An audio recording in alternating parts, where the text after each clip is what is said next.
être broyés, soit par le moulinex, soit par le rouleau compresseur. Alors ma question, l'ami Etienne Makaba, se sont-ils pas ces mots? Sinon, comment expliquer, comment analyser cette sortie des différents évêques et évêques? Personnellement, je suis très heureux de la sortie de nos évêques, quelquefois sont critiqués de trop rester dans les sacristies.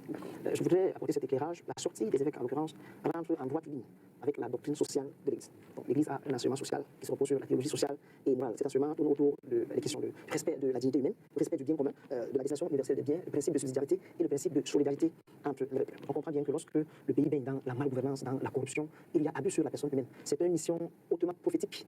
Je crois que c'est le pape Léon XIII qui avait commencé avec l'encyclique Rerum Novarum. Déjà bien dans la Bible, on voit les prophètes tels que Amos qui se penchent sur l'Église centrale, se contentent aujourd'hui dans un contexte comme celui-ci de rester dans le confort de leur sacristie. Ils doivent sortir pour éclairer les chrétiens sur les questions sociales à partir de la lumière de l'Évangile. Donc je crois que ces prières sont absolument dans leur rôle prophétique.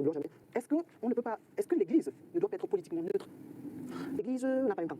L'Église n'a pas un camp. Ce serait difficile pour l'Église d'avoir un camp. Pourquoi? Parce qu'à l'intérieur de l'Église, vous avez vos fils qui appartiennent à toutes sortes de familles politiques. Donc prendre un camp, c'est se mettre le dos, c'est un de ses fidèles. L'Église, s'il avait un camp, le camp de l'Église est celui de la justice. Le camp de l'Église est celui du respect des libertés. Le camp de l'Église est celui de la paix. Donc une fois que vous vous mettez hors de ce créneau-là, vous mettez l'Église à dos. Parce que la vérité, la parole de Dieu, elle n'a pas un camp, elle n'a pour camp que la vérité. Il faut que les gens le retiennent. L'Église ne roule pas pour le gouvernement ou contre l'opposition. L'Église roule contre les injustices. L'Église roule contre les abus, contre le non-respect de la dignité de la personne. Il faut que ce soit clair. D'accord. Est-ce qu'ils se sont passés dans le pape prophétisme? Mais je tiens par rapport aux élections, à l'élection présidentielle. Je vous rappelle quand même qu'en 2000, les évêques du Cameroun avaient sorti une lettre pastorale sur la corruption. Et je rappelle à ceux qui ont mémoire que le 6 novembre 1996, les évêques du Cameroun avaient sorti une lettre pastorale sur le tribalisme et la montée des haines, des discours haineux. Je dis en 93, en 93. Et n'allons pas croire que le magistère de l'Église, c'est juste pour dire notre Père, je vous salue Marie. Non, il y a des questions sociales qui intéressent l'homme. Là où la vie de l'homme est menacée, là où les injustices de la corruption, l'Église est dans son rôle et c'est ce qu'elle fait d'ailleurs. D'accord. Alors 2025 est déclarée année jubilaire de l'espérance, comme le veut le thème pèlerin d'espérance. Alors les prélats qui ont pris la parole, sont-ils les pèlerins d'espérance du Cameroun? Et si oui, que doit-on espérer de ces derniers? Absolument. Ce mercredi 1er janvier, l'archevêque de l'Opération Monseigneur Samekina, à l'esplanade de la cathédrale, a célébré avec le peuple de Dieu la 58e édition de la Journée mondiale de la paix,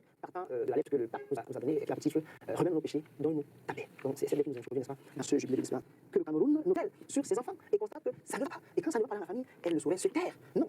Le ministère de l'Église est essentiellement un ministère de la parole. Et cette parole, justement, doit amener les hommes à espérer contre même toute espérance. Parce que même quand on veut être tout en noir, imaginez-vous, dans la nuit de Noël, tout est noir et sombre. Mais c'est une petite étoile qui guide les mages jusqu'à la crèche de ce prophète. L'enfant Jésus. Donc, la parole de l'Église est comme cette petite étoile, même au milieu